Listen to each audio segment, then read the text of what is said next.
All right, guys, we're on 3A.5 log function attributes and transformations. Hence why your do now was over transformations. Oh my gosh. To get us to remember things that we've learned repeatedly over and over. Because in the state of Texas, we don't just have a transformation unit, we have transformations in every unit. So, yay to that.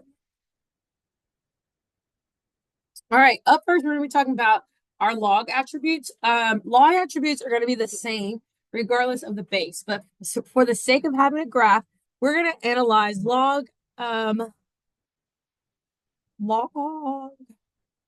of x equals log base 2 of x. Okay. All right. So the domain here. So looking at this graph, where does the graph start at?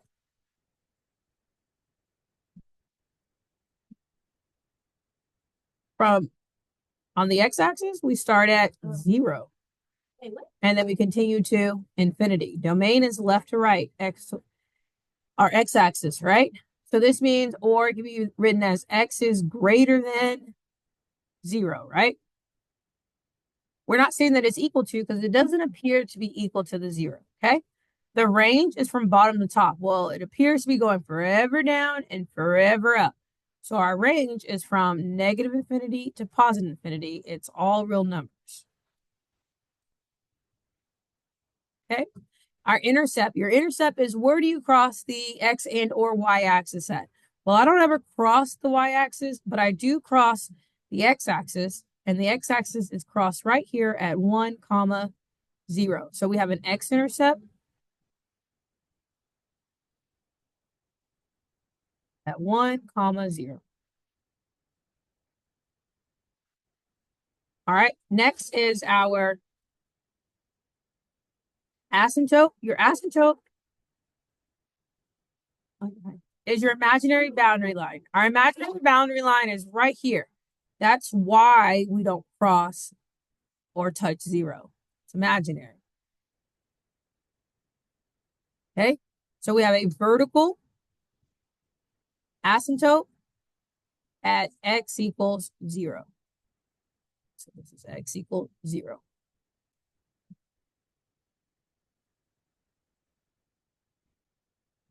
Okay, and then from left to right, is this graph increasing or decreasing? It is increasing. So this graph is increasing. So we write it as x goes to positive infinity. Our f of x is also going towards positive infinity.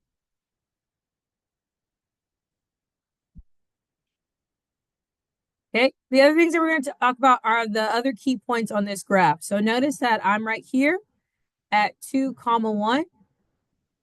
This means if I was looking at log base 2 of 2, you're asking yourself 2 to what power equals 2? Well, that would be to the 1 power. Does that make sense?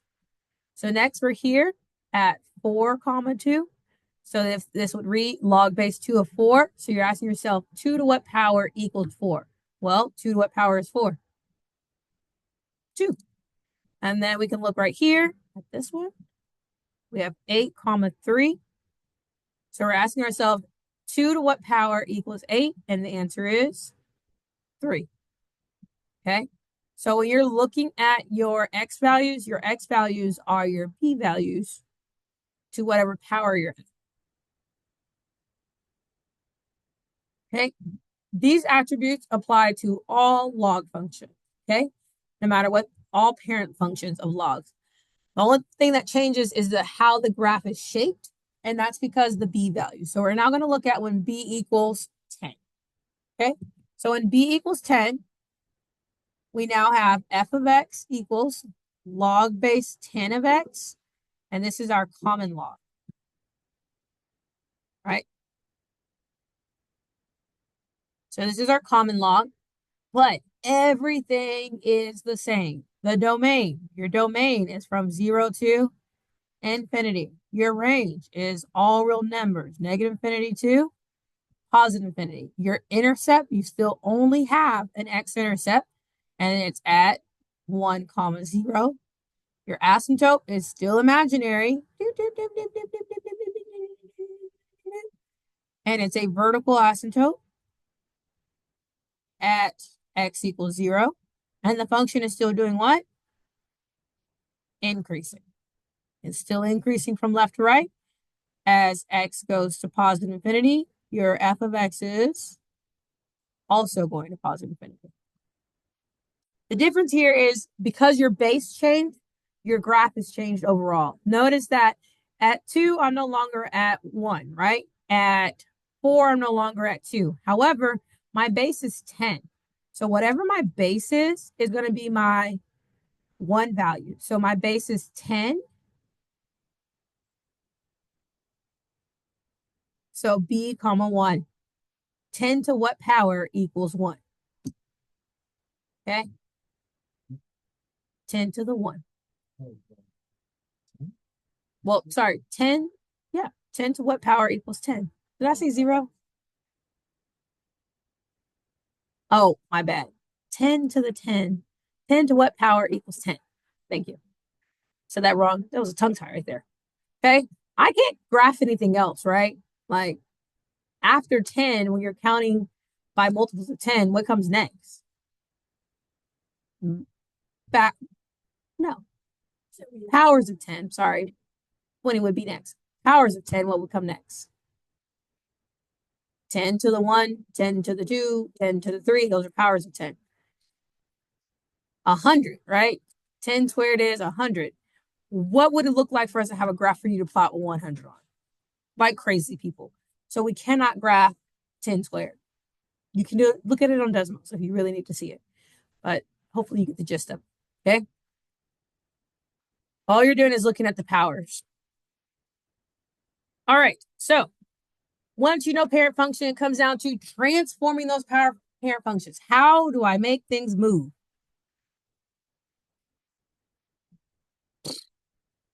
Okay, so when we look at our function, we are looking at it as a times the log of whatever b, and it's x minus c plus d.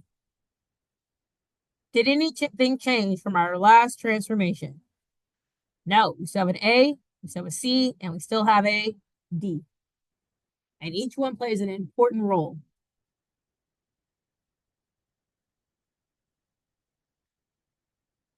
All right, so let's talk about your d. So d is our vertical translation. It tells us whether we're going up or down. If d is positive, we're going up, and if d is negative, we're going down. Pretty straightforward. Okay, c is our horizontal translation. And remember, x's are, okay, x's are liars. So if it looks like it's a minus c, it's actually a positive c, and you're going to the right. If it looks like a plus c, it's actually negative, and you're going to the left. Next is our a variable, which are our stretch and compression and reflection. If the absolute value of a is greater than 1, then it's a vertical stretch. And again, we're only focusing on the positive of, right? That's what absolute value means. Focus on the positive. If the absolute value of a is between 0 and 1, again, focusing only on the positive of it, then it's a vertical compression. However, if a is less than 1, meaning that it is a negative, then it's a reflection across the x-axis. Now, did these rules change from any other function we've done all year? From absolute value, from quadratic to exponential, square root, are they all the same? Yes, Ms. Jones, they are. Okay, they're all the same. All right, so let's see how this applies.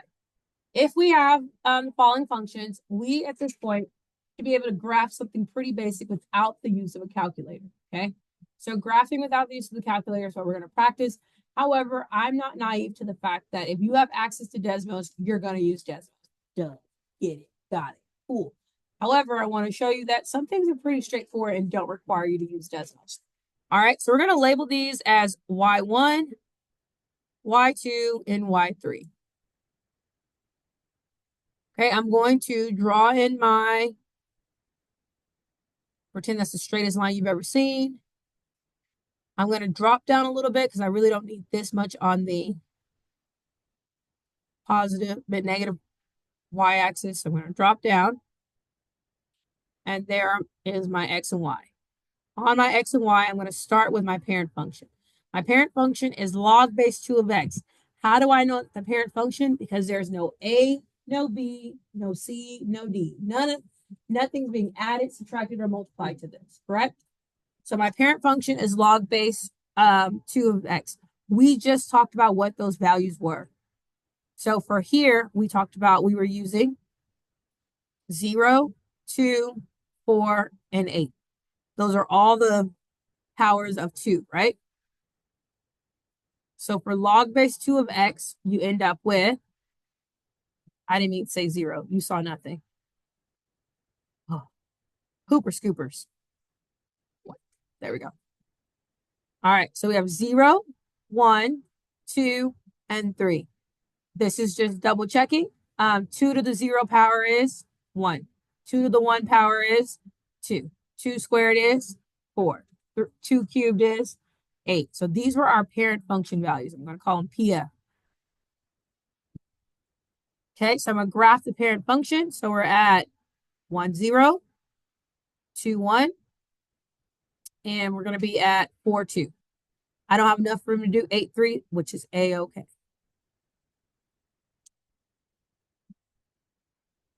Okay, so that is my Y1. I'm going to change colors for Y2. Y2 right here has x plus 4. This x plus 4 tells me I'm doing what? Huh? Is it horizontal or vertical? Horizontal. And which way am I going? To the left. Our x's are liars. So for Y2, I'm taking all of my points and my asymptote, and I'm moving everything to the left, right? So Y2 is a horizontal translation.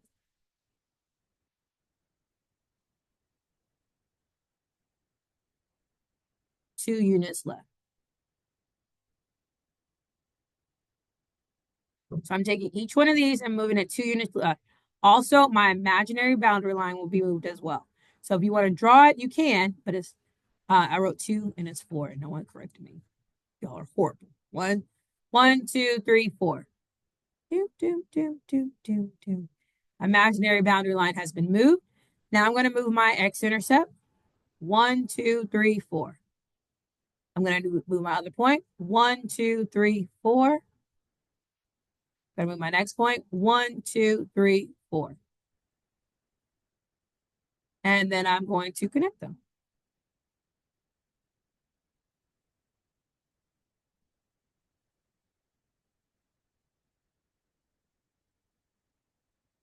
So there's my Y2. So on Y2, my domain has changed. Do we see that? It now has a new starting point. Where does your domain start now?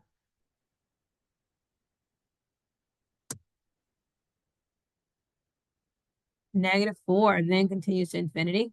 And now my intercepts have changed.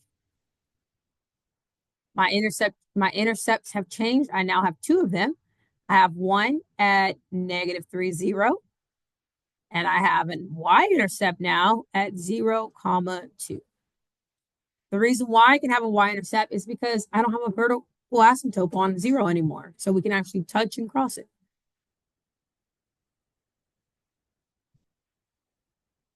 All right. How do you feel about the transitions of your Y2?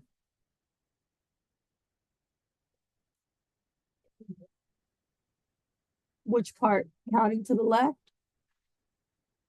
or explaining what took place? I'm not being funny. I'm just, that came out like very, I don't know the word. It wasn't meant to come out like that. But I seen it.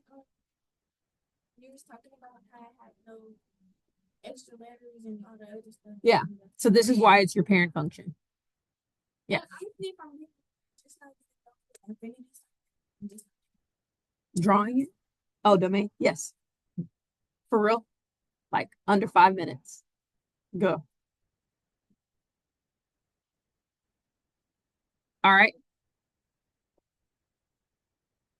Question other than that though? All right, Y3. Y3 is a little different. Y3 is now we have a plus 4 outside from our x. So what are we doing to y3? Oh, lifting it up. Thank you. Y'all really wanted it to be harder, and I don't know why. So it's vertical translation 4 units up. So I'm taking the parent function and I'm shuffling all these values 4 units up. Does that make sense? So my x's are not moving, just my y values are. So we're here at 0. We're going to go up 4. 1, 2, 3, 4. Boom. We're here at 1. We're going to go up 4. 1, 2, 3, 4. Oh my gosh. We're here at 0. We're going to go up 4. 1, 2, 3, 4. And wham, bam. Thank you, ma'am.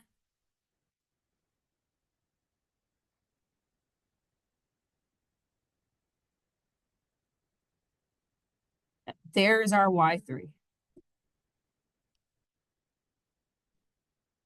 Okay. On our y3, did our domain change? Did our domain change? Nope. Our range didn't change. Our domain didn't change. What changed? Our y values changed, but what changed as an attribute? Your intercept. Your intercept changed, right? Remember, my intercept used to be at right here at 1, and now it's over here at this unknown value. Okay. When that happens and it asks you for your intercept, you have one or two options. Option number 1 is to solve it algebraically. Option number 2 is to use the handy dandy calculator. Does that make sense? So if I was to graph it and look at it, the only downfall is that the graph on here, it's going to give you a fraction. I don't know why I deleted it when it was already there, but we're just going to roll with it. Can replace it. It's all right. I can fix it. Okay. So notice here, I come over here to ask for my intercept is, and it tells me my intercept is 0.065. Or not even that. Hold on. Let me try again. It should be 65. There we go. 0.0625 is not a fraction. It's not friendly. But what would that be? If you have a non-fraction number and you want to try to turn into a fraction, you wouldn't use this one. This guy is not going to give you a fraction. It's not going to be your friend. However, a handheld calculator would. So if I had, good old Sylvie, she doesn't fail me, y'all. If I was to go to Sylvie and I needed something turned into a fraction, I can easily do that. I can type 0.0625 and ask Sylvie, what is this as a fraction? And guess what she's going to do? Tell me what it is as a fraction. Okay? Your little Desmos graphing does not do that. Just saying, y'all want to hate on Sylvie and her kids, but they get the job done. Okay? All right. So our y-intercept was actually our new x-intercept is at 1/16, 0. That's the exact value. 0.0625 would have also been the exact value. Now, you could have solved for this algebraically as well. Algebraically, if you have an x-intercept, that means, you don't have to write this part down. I'm just going to show you for, fun. Algebraically, what it means. Algebraically, it means that you get 0 when you plug in an x value. And it's asking you, what is that x value, right? So if I wanted to solve this, which we've talked about before, the first thing I would do is get x by itself. To get x by itself, I'm subtracting 4 from both sides, correct? So that leaves me with -4 equals log base 2 to the x. Our log properties say that the inverse of a log function is an exponent of the same base, correct?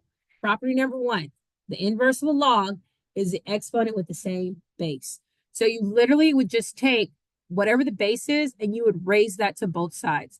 This cancels that out and you're left with whatever x is. So x equals 2 to the -4. Anyone wants to guess what 2 to the -4 equals?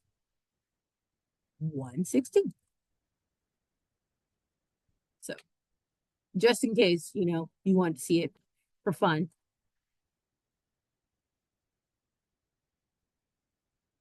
Okay. All right. So let's see what you can think here. Based off what we've learned so far, according to, other educators, you guys should be able to tell me what the parent function is. The parent function is the red function. So we're going to call this guy y1. So what is y1 equal to? And then the blue one is y2. So take a moment, think about it. What do you think about the parent function for y1 is and the parent function for y2? If you want to use your calculator or your computer to test out some of your thoughts, go for it. But I'm going to give you 90 seconds to think about it. 90 seconds starting now. Nobody? Huh? No one caught on to the pattern of what my base could possibly be? No? Nada? Zip? This is depressing. I thought if I made it the only number on the screen that it would help. I thought we were like all on the same page. I literally only put one number up here. That could possibly be it. Your B. So if you remember when I said right here that wherever one is in a parent function, that X value is your what? Your B. And so when you look right here in this parent function, this is where one is, where y equals 1. So this value has to be our B. So our parent function is log base 3 of x. Okay? And what did I do to log base 3 of x? I reflected it over the x-axis. And how do I show that it reflected over the x-axis? It has to be a negative in front. And that was all I asked you to do for 90 seconds. That's it. Just, put it all together, let it process, I mixed up a number, bro. Okay. All right. Next is our word problem example. The profits in dollars from subscriptions to a local newspaper is shown by the formula P of X equals negative K plus 60 log base 10 of X, where X is the number of subscriptions sold and K is a constant. Find K if the newspaper makes a profit of $35 from selling 100 subscriptions. So obviously marking the text wise, we know that this is super important, right? This guy is importante. Okay. It tells us that X is our subscriptions. So from our problem here, we know that this has to be our X, right? And then our profit comes from 35. So our profit is our output, our P of X. So our P of X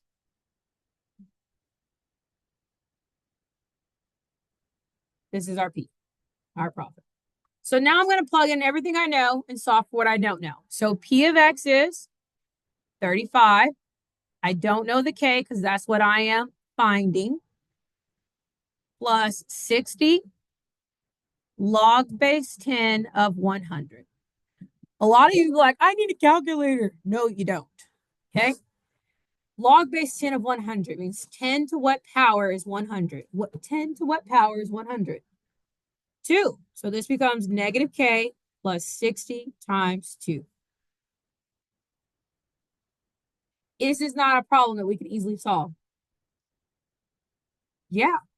We simplified the log, got 2, and now we're just going to keep simplifying things. 35 equals negative K plus 120. And what do you need to do to get K by itself?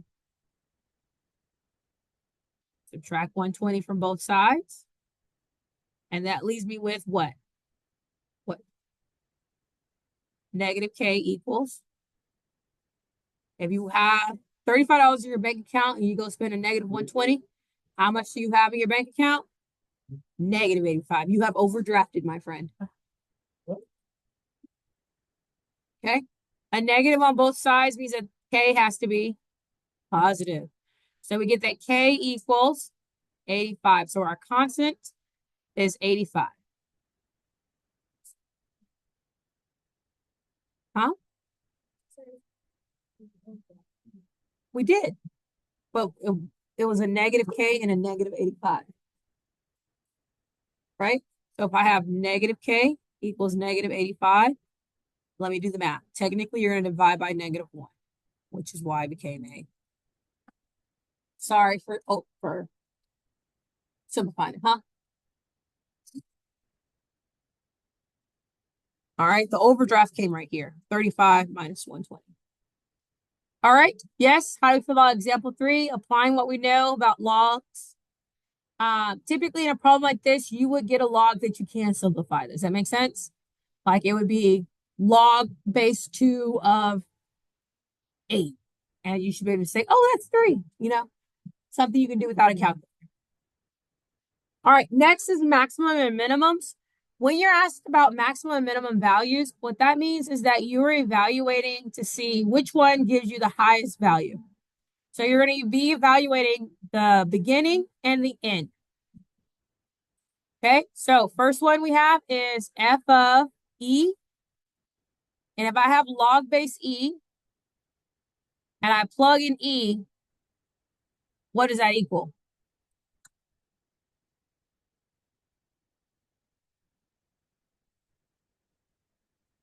Equals 1.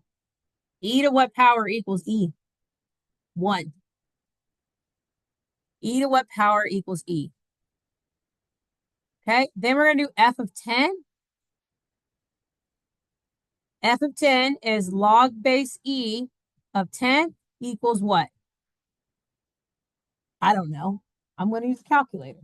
I don't know what that is. So I'm going to do the natural log of 10. Log base e means ln. So in my calculator, I'm going to find the approximate value of the natural log of 10. Go here, turn this bad boy on. I'm going to press ln 10. And we get that it's approximately 2.3. So when I ask you, find the maximum and minimum, which is my maximum? 2.3. Which one is my minimum? That's it. The reason why this works for exponential functions and log functions is because they're either forever increasing or they're forever decreasing. So no matter what point you're on, you're going to have a min and a max given the interval.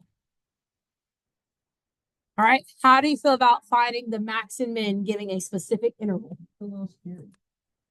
What was scary? Calculate. Calculator's your friend. ln is at the bottom by 4. All right. Here's your exit ticket. I'll also put it up at the start of class tomorrow, so don't expect. I know we're running out of little time.